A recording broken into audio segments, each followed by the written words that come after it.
Hey everyone, it's Cheri, your Dysgraphia consultant. I am here with Nicole Santamaria from Miami Handwriting. Welcome. Hi there. Hi, Cheri. Thanks for having me on. Happy This to is so exciting that a year ago you had me on a live Facebook, and now we're reversing those roles. Isn't that great? Yep. Now I get to sit back and relax and just chat. You get to sit back and relax. So tell me a little bit about how you became an occupational therapist. What brought you into this wonderful field?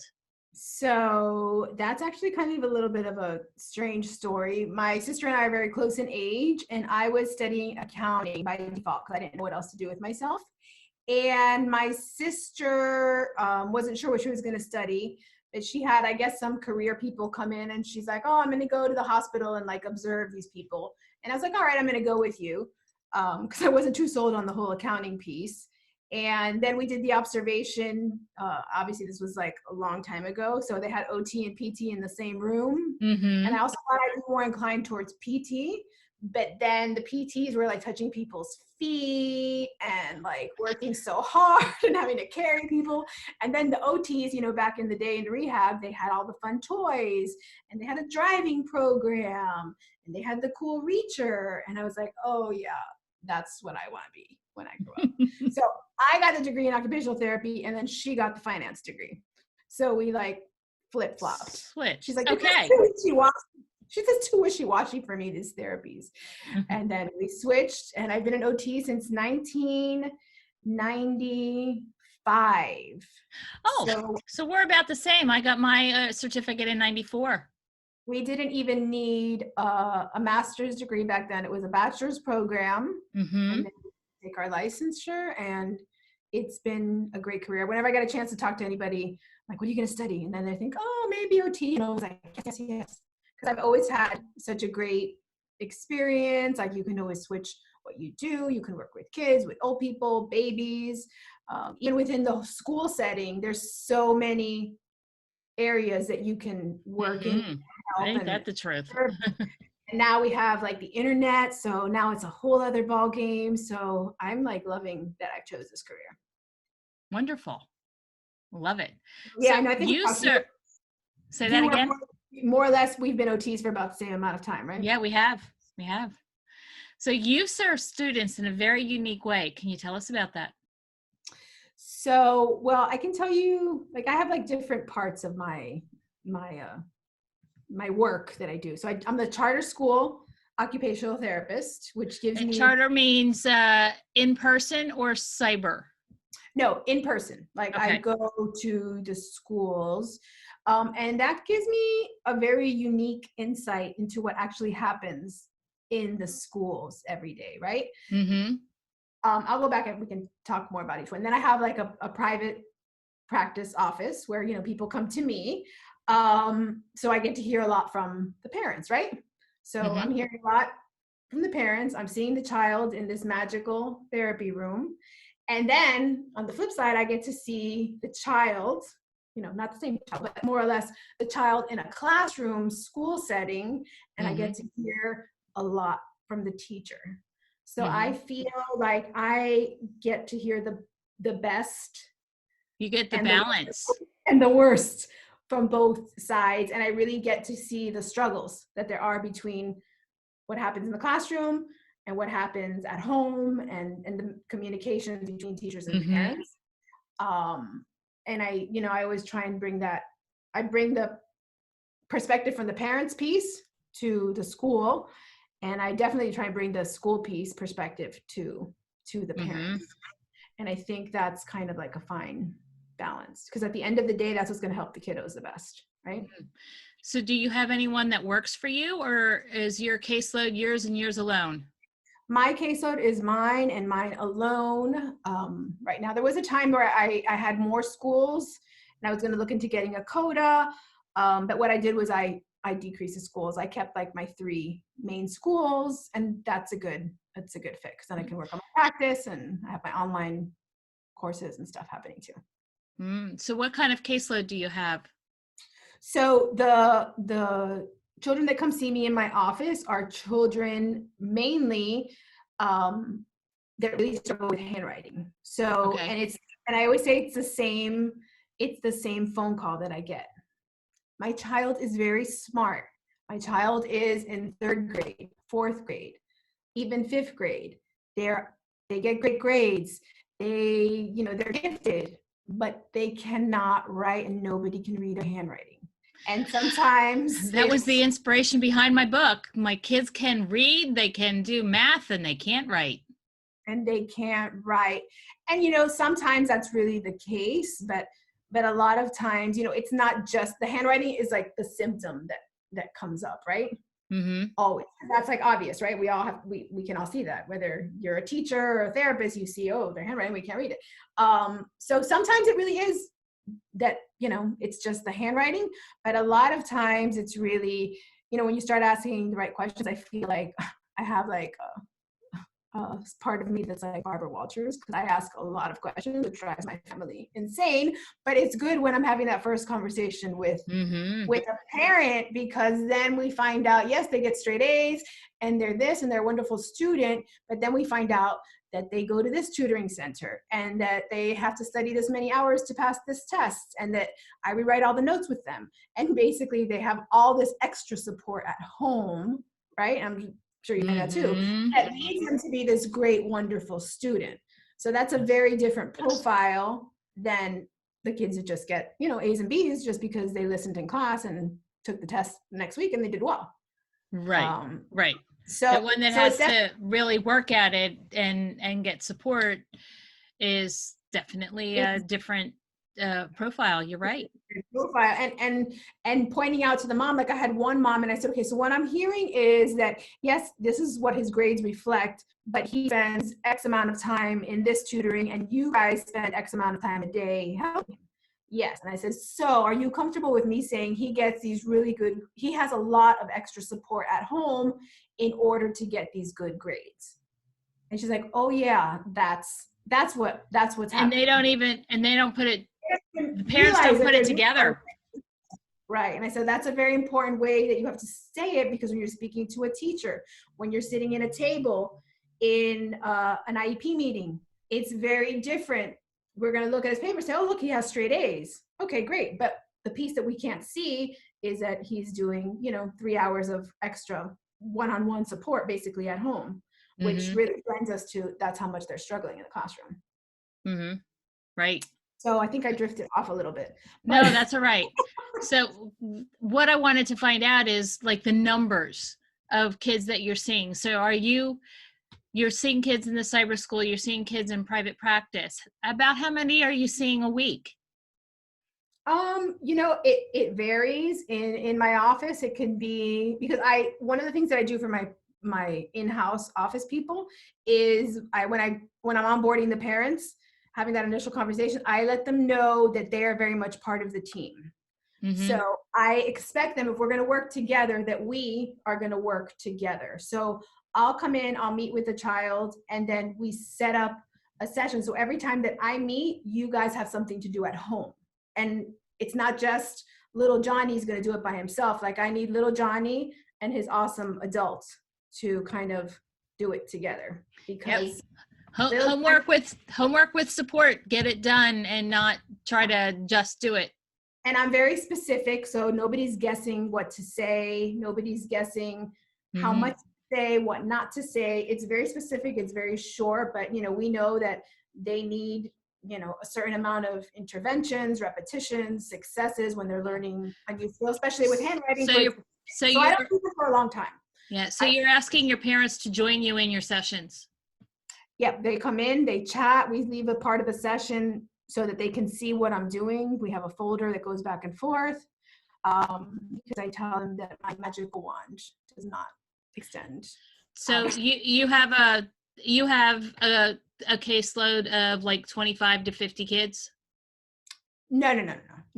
I probably have in my office, maybe like about 10 as they're rotating through, and then probably like 20 total.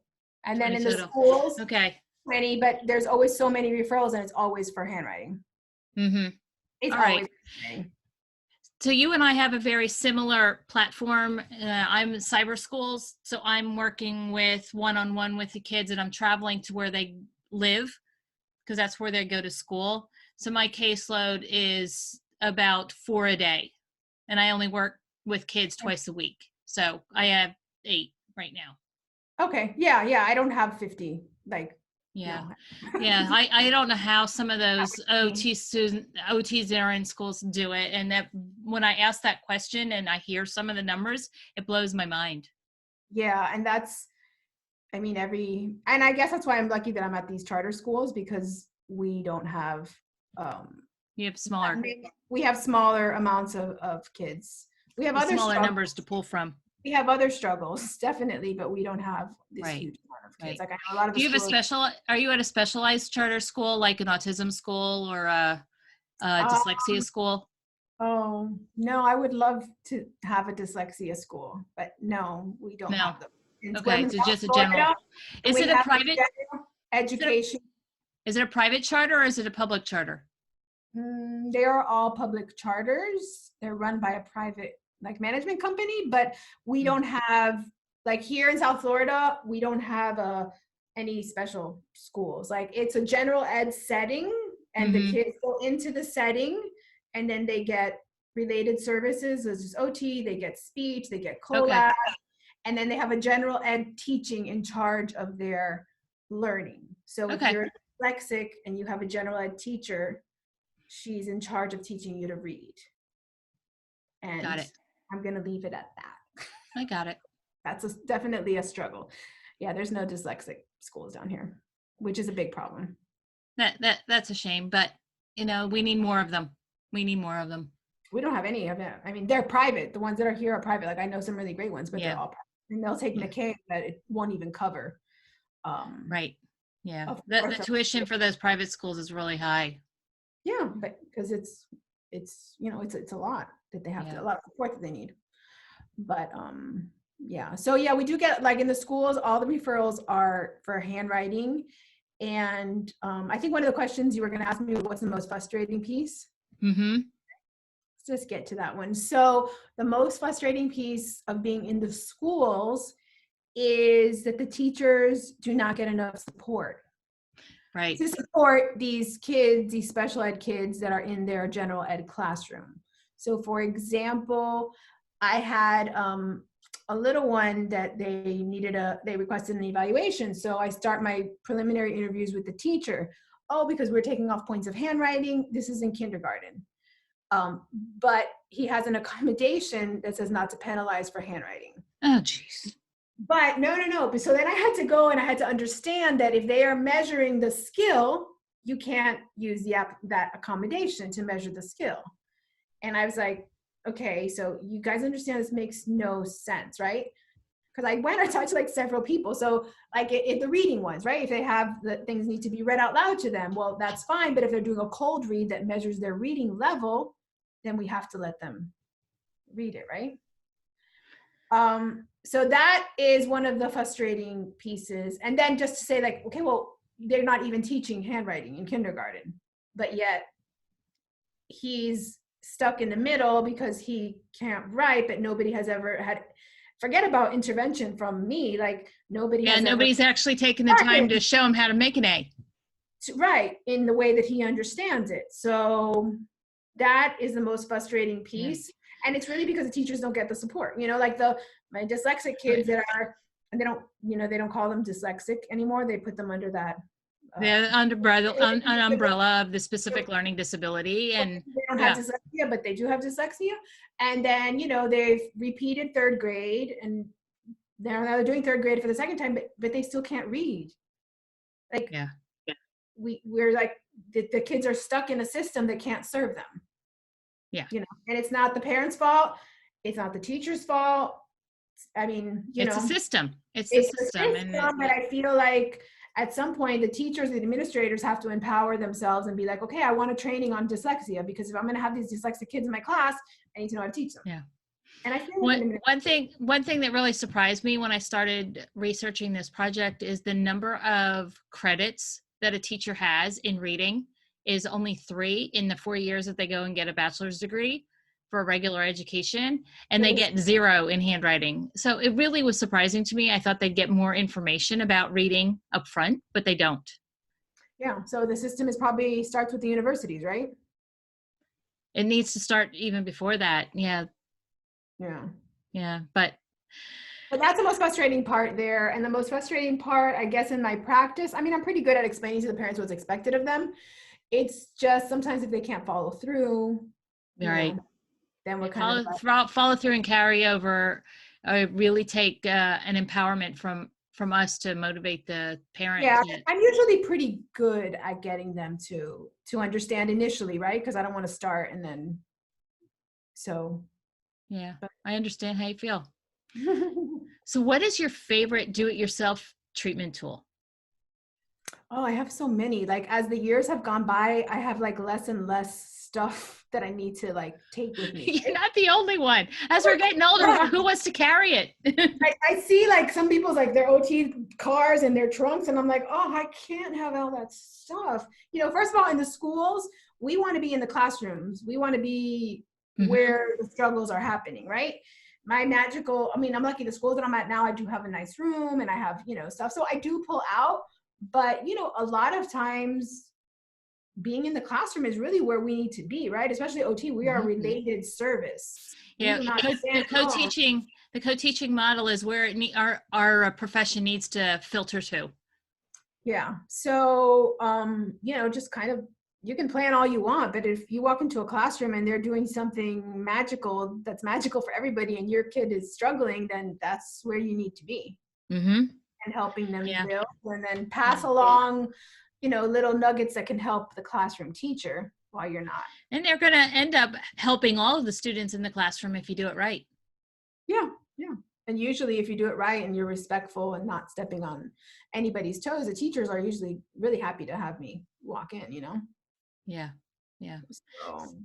So that favorite tool then is what? Is almost just like being aware of what's happening. Just being aware. Okay. Sometimes it's just like, let's pull out the backpack and see what's happening. Because, a lot of these kids, they're just organizing their handwriting, but that carries over into their whole life as a student, life right? in general. But I will give you an activity. I love visual motor games. I love that game, the one with the cars, Rush Hour. There's another one with the Q that I love, all the visual motor games. Okay. I love so you carry those games with you and you pull them out on the spur of the moment. Yeah, or like sometimes we'll do a little bit of a game and then we'll work on whatever's happening in the classroom. They like to come to the OT room because the OT room is super fun, right? Yeah. And get a break from the classroom. But I will tell you, a lot of times what happens is, like, I think I'm like the only person that understands them. So they just vent like that. I had one little person and they were stuck because it's like, I read the math, I check in with the teacher, what's happening? He's like, oh, his math grades, because now we're doing word problems. I'm like, oh, well, because he can't read, so he can't understand what the word problems are.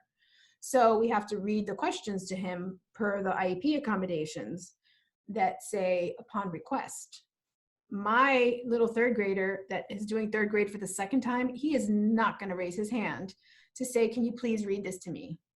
No, he's embarrassed because he's embarrassed. Yeah. So we had a whole. Do you get a lot of those that are getting held back because they don't like to do that here in my state? Yeah. Yeah. Wow. Okay. Then the ones that are like, he's like, so anyway, so what happens? I had all these great visual motor because he has a hard time copying from the board, but what he needed to vent. So he was like, I'm super mad. Because I was explaining to him, you have to learn to ask and we can do this together. These are things you can do. Trying to get them to advocate for their accommodations, right? He's going to need to learn. And he just was tired of it. He was done. He's like, and then he was mad because he felt he didn't know about it. I don't know if it was explained at home or it wasn't. And then even if it was explained at home, it probably wasn't explained in a way that empowered him. And then I'm the oldest one and I still don't understand. Like, it was your classic case of why not to retain somebody. And he still cannot read. Aww. So, yeah. So things like that happen all the time to me. So I can plan putty and I can plan visual motor and mazes up and spacing, but you know, you have to be like on your feet, ready what's happening at the moment. Yeah. I've got a 14-year-old who has trouble with reading, and it stands to reason that how I've not been able to get him to write because he can't even remember letters. I mean, like, we have a visual memory thing where he can't even remember letters without having the visual cue. Yeah, exactly.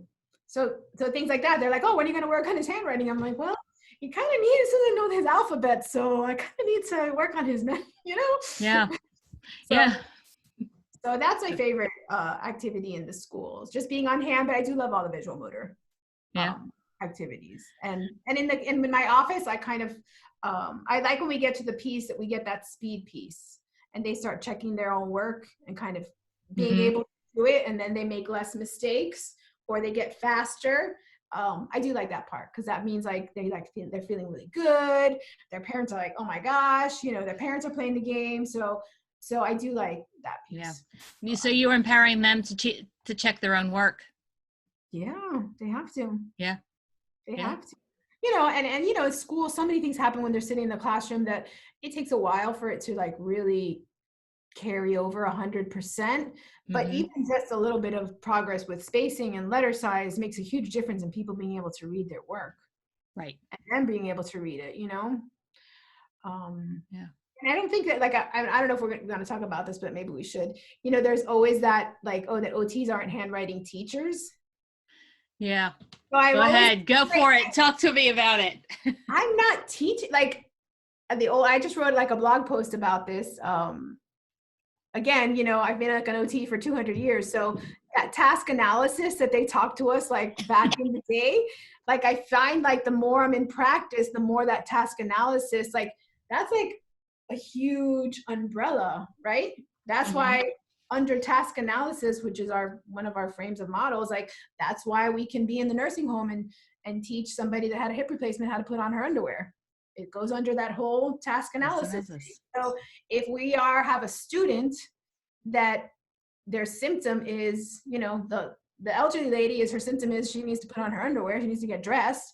This kid's symptom is he can't write. So yes, there's visual motor and there's fine motor and there's attention and all those things, but we can work on attention and fine motor and visual motor all day long, but that's just going to be the foundation. That's not going to actually teach him how to write. Just like the elderly lady, we can do leg exercises and balancing exercises. And if I don't teach her step by step how to put her underwear on safely after that hip replacement, she's going to be in trouble. So we're not handwriting teachers, but because of that task analysis, we can work on so many things and still be in our lane. I love it. I love it, girl. Right? You're recording this, right? Because I don't know if I am. I say that again. Got it. But yeah, so I'm always like, well, I don't think I'm a handwriting teacher. I don't know. I'm not using I wish there was handwriting teachers that would do what we do, right? So yeah, it's like, I guess that top-down model, like you have to work on the skill in the right way for them to get that motor memory. And just handwriting is it is very complex. It's a beast, right? Yeah.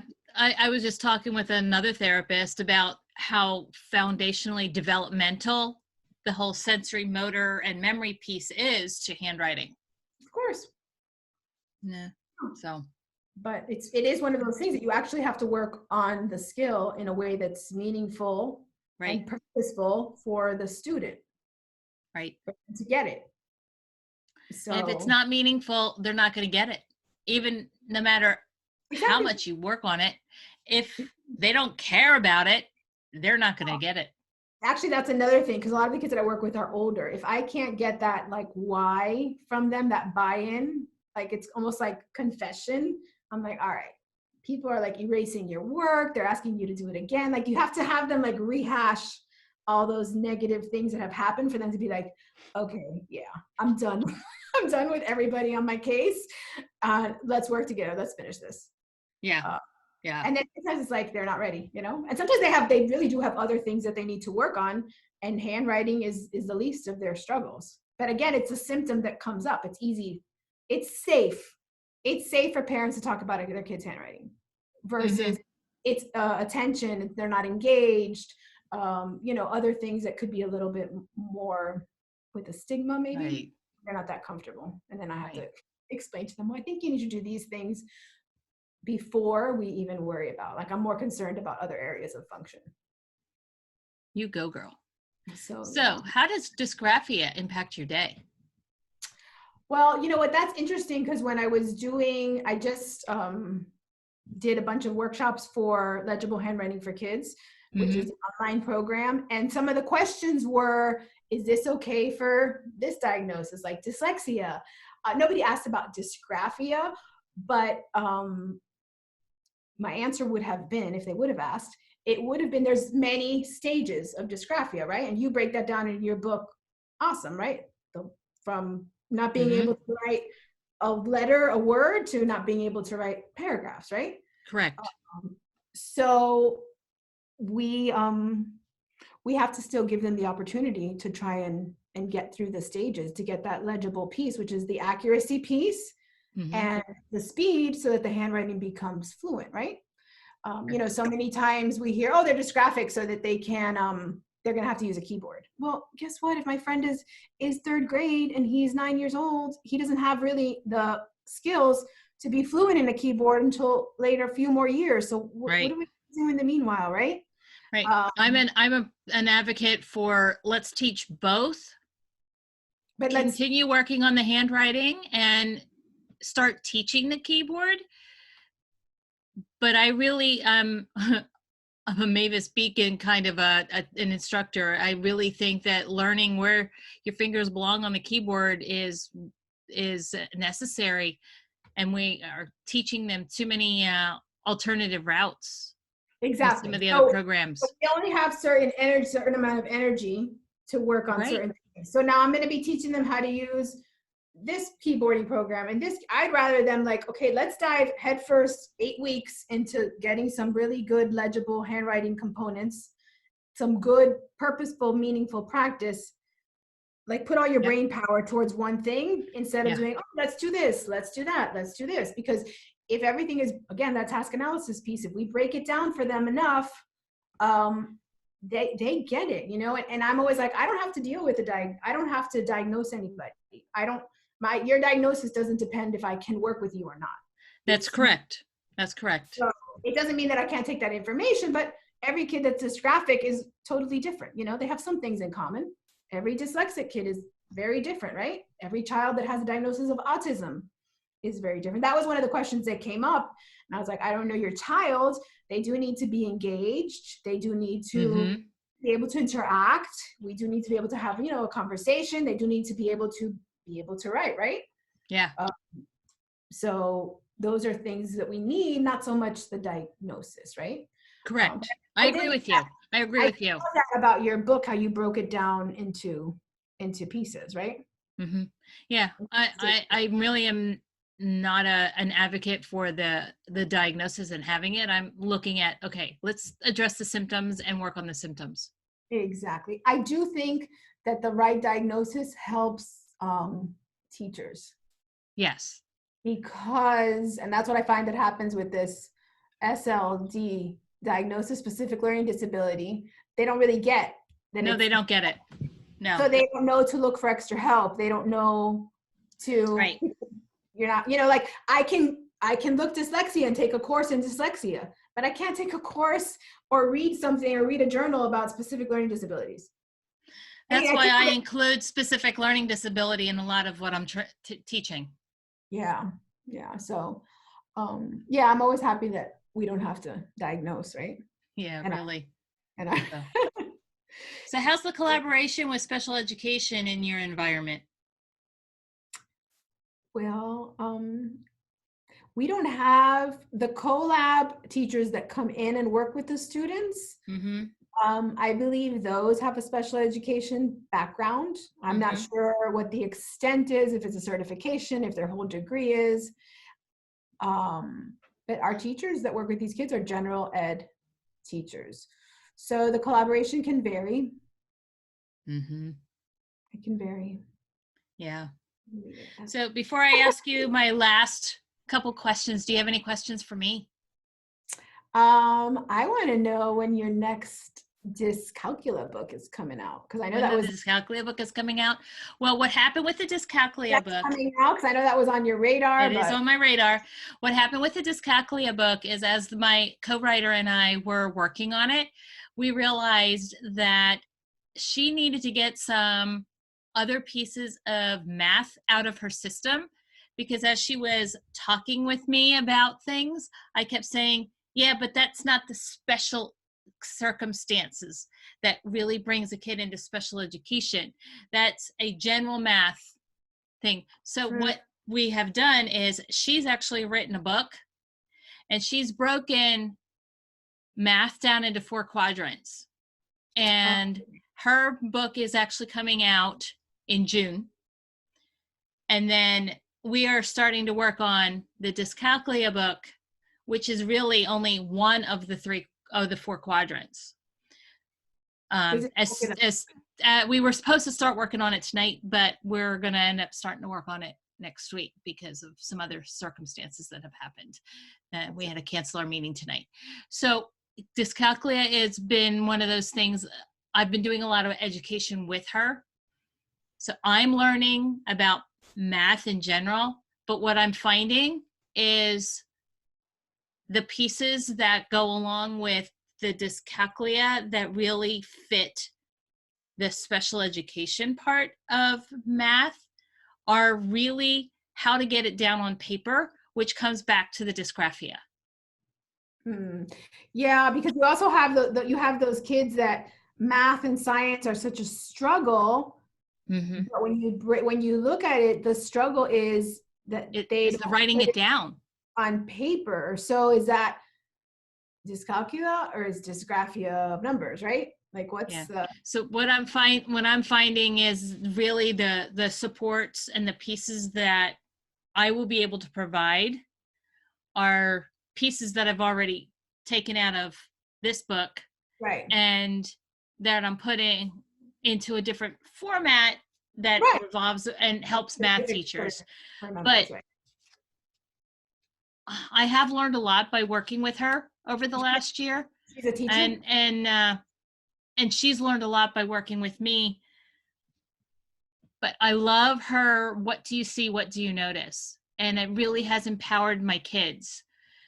So I will put up just something on my computer screen. Since I'm going into their home, I don't have a big chalkboard, so they get my computer screen.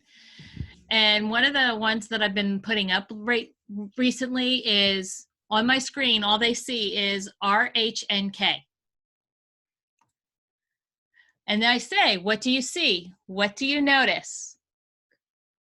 Okay. And be surprised at the conversation that happens over what are the similarities with those 4 letters and what are the differences.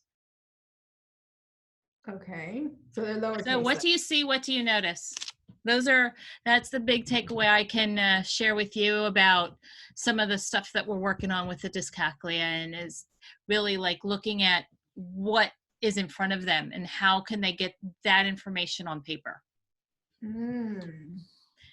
And we talk a lot about the grid paper, which is one of the things that we do in OT, is lining up with the grid.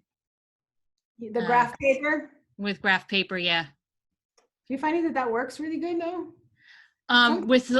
Depending on the kid, it works well. Some kids just want to smush them together anyway. Yeah, I find that what works well is like really giving the kids more room. Like one problem, let me see. Yes. Yeah. One problem separating. Here, and then this square is where you have to work it out. Yeah. And then the next page has one problem here, and this is the grid where you work. This is the space where you work it out. Yeah. Because you can try and like... Yeah, if they try to put too much on one page, it confuses them. Versus if we just really like divide it, and then that's been helpful. Well, one of the things that I learned from actually a general education teacher is their worksheet that they're working it out is totally separate from the worksheet that they get handed. And they actually took a grid sheet and they divided it into, depending on their grade level, we can go up to 15 blocks, and number 1 has to go in this block. And if they were finding that it was not enough room for the student, we'd have to make it the squares bigger, but kind of that same idea, but actually embedding the grid, the graph paper on into the space that they were allowed to put it in. Yeah, I find that works well, or at least if the graph paper, but the graph paper has to be almost divided within, because they still That's what I'm doing. Yeah, is dividing the graph paper. Yeah. And I also carry with me 1/2 inch and 3 blocks per inch, and I'm really looking at with the kid which one works better for you, because some kids the bigger grid doesn't work. Sometimes the smaller grid doesn't work, and so I have it back to back on the same piece of paper, and I just flip it over till you find the right one. Yeah. Right. And I found that 4 blocks per inch, like a 1/4 inch, is just too small for most kids that were having dysgraphia issues. Yeah. Yeah. And then again, probably even with that, it's the same. They probably have to repeat it X amount of times till they get it. And then repeat it again accurately with that speed component in it. So you get that fluency and automaticity for them to be successful with it, right? Yep. And I feel that speed component is what always gets left out with these kids. Yes, speed is definitely an issue with all of our kids. Yeah. Yeah. So yeah, all right, well, that's good to hear. And also with this, you have so much that you can do with your original project, right? Yeah. Keep so adding. I have a free course, the Decoding Dysgraphia, that will lead people over into handwriting brain body disconnect so they can get a certification as a dysgraphia specialist for K-5.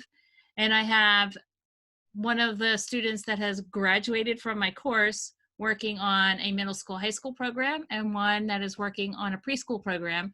So I can expand the certifications to include those groups.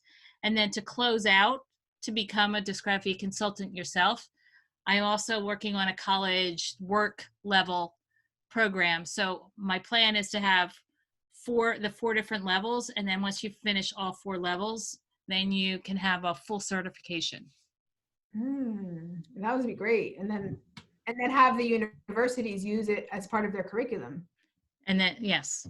And I am working with the university to potentially get it accredited so that I can officially say it's a 3-credit course. Right now it's set up to be a 3-credit course, but it is not made official yet, but I'm working on it. I'm definitely going to share that with my school administrators, because I'm also working with the Department of Ed here in Pennsylvania to get it certified, and I don't know how that'll flow over from state to state for teachers, but I am working with the Department of Education to get it certified for teachers too. I mean, it's nice if it gets certified and you get the credits, but the main idea is we want our teachers to have this information so that everybody's life becomes easier in the classroom. Right. And that's why the Decoding Dysgraphia I felt so important that it got taken care of, because at least they get some basic knowledge about handwriting and reading, and I think I'm taking reading from a different perspective than what they learned in school. That they can make, like, the basic knowledge makes huge differences for a teacher that has she just has traditional reading knowledge. She doesn't know what to do with our kids. She generally doesn't. I've never met a teacher that's like, oh, well, like, they're like, I don't know what to do. Just tell me how to fix it. What do I do? I'll do it. Just refer them right to this Decoding Dysgraphia, and at least they'll get that for free. And I'm working with my tech crew, my son, to then take the Decoding Dysgraphia. If the person doesn't want to get the full certification, if they just want a contact hour for that video series, I'm working on getting that so that they can have some paid continuing ed piece, so they can take it for free. But if they want the a continuing ed credit, they'll pay for the certificate. I think Jason from OT Schoolhouse does that with some of his podcasts. Yes, he does. You can pay to get the CEU for it. So yeah, it's all very exciting. Yeah, so I'm working. That is my goal for March, to get that completed, that piece. Good. But we're in the Good. beginning of March, so I have some time. You have plenty of time, but it's gonna happen fast. It will happen fast. But Great. so one of my last questions is, and I guess this is the funnest one of the whole interview, is the tagline for the American Occupational Therapy Association for OT month has been living life to the fullest. What does that mean to Nicole Santamaria? Oh, that's a good one. So yeah, I saw that tagline because, and I really liked it because it didn't mean you had to have a disability to go ahead and adhere. And I think there's a whole trend now for OTs to kind of work on wellness, right? Versus just rehab, Right. So like usually like this happened and then the OTs would come in and save the day. So, but now the model is moving that the OTs have so much more to offer before we get to this impactful, right, traumatizing event. And when we're in the schools and working with students, what does that mean? That means educating our teachers. That means educating our parents. That means giving them as much good information and support we can. So, we can do those, you were just talking about basic things that the teachers could learn. So those basic things are already embedded into their day so they can, make some difference before we have this disaster that we're in 4th grade and we can't write, right? I love it. Great I answer. I love the whole model, and it fits right in there with the task analysis. And it just means that as OTs, we should be doing so much more. We should be. And I just wrote a whole blog series on CAPS, which is one of the acronyms that I coined in the book. It's part of the whole motor control. So CAPS being control, A being accuracy, P is precision, and S is speed. And so I just did a whole series on that and how to incorporate that into an RTI program. Yeah, I saw that. I'm waiting that. So follow my blog post this month and you'll get to read that over the rest of the month. Yeah, great. Okay. And what is your favorite podcast and book? What kind of recommendations can you make about podcasts and book for us? So I'm kind of going back and forth. I like binge on like these mystery podcasts. You like some mysteries? Cool. Wondery has all these like crazy, like Live and Die in LA. I heard one about Mr. Epstein. Like they've got like some really so like one podcast episode is one story and then the next one. It's like a series. Okay. A series of like almost like investigative reporters, but they take them on the podcast world and you get like 6 episodes.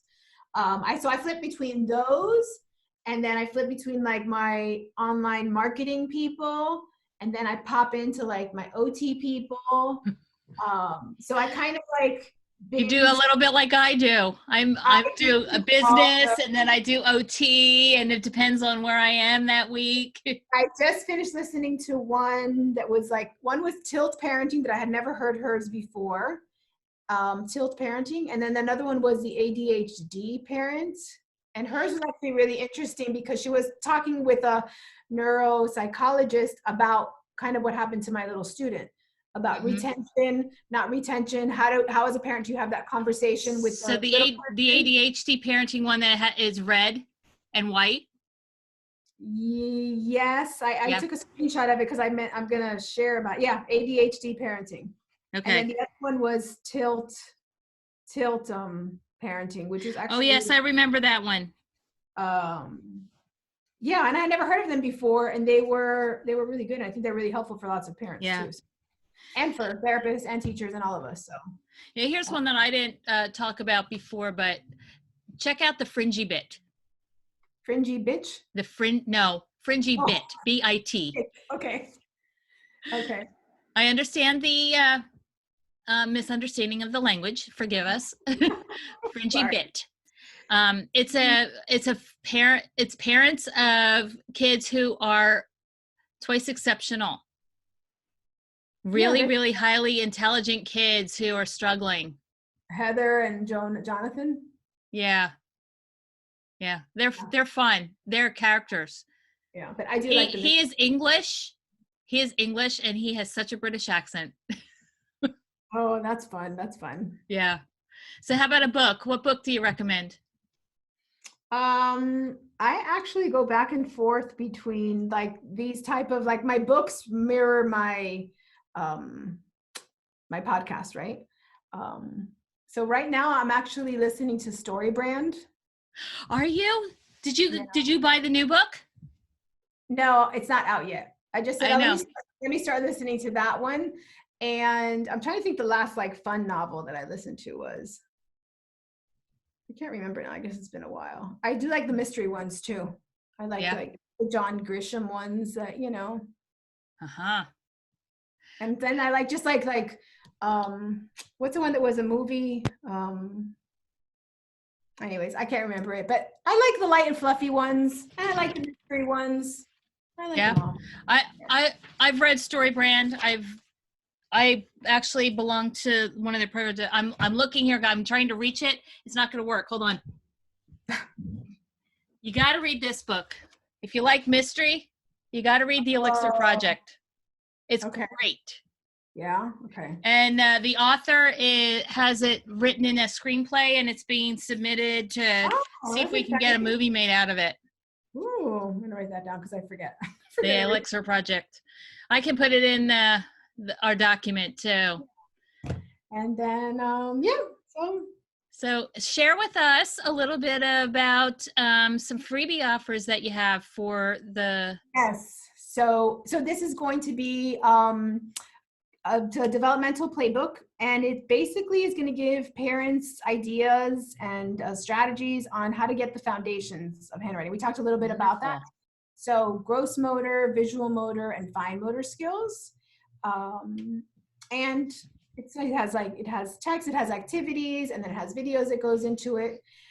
So we will share the link here later on. Wonderful. And then, and it'll all be in the show notes. Mm-hmm. And then this will get put up on YouTube, and hopefully down the road we'll convert it over just into audio, and it'll go up as a podcast by the end of the year. Perfect. Yeah. And then if you guys want to find me, I'm at miamihandwriting.com, and Cheri knows. And you're going to put all that stuff in the notes. So thank you. It was great. It was wonderful talking with you. Happy to get the updates on your projects. I know they're a work in progress, right? They're never over. We all are. I'm glad we got to catch up, because I've been watching some of the stuff come up on my Facebook page as to what you're doing. I'm going, keep going. I know. I'm like, I get so happy when I see another colleague doing it. I'm like, all right, go. So I'm glad that we were able to do this. So everybody, this is Cheri Dutter, your Dysgraphia consultant. Been talking with Miami Handwriting, Nicole, Santamaria, and hope to see you next week. Thanks. Bye-bye.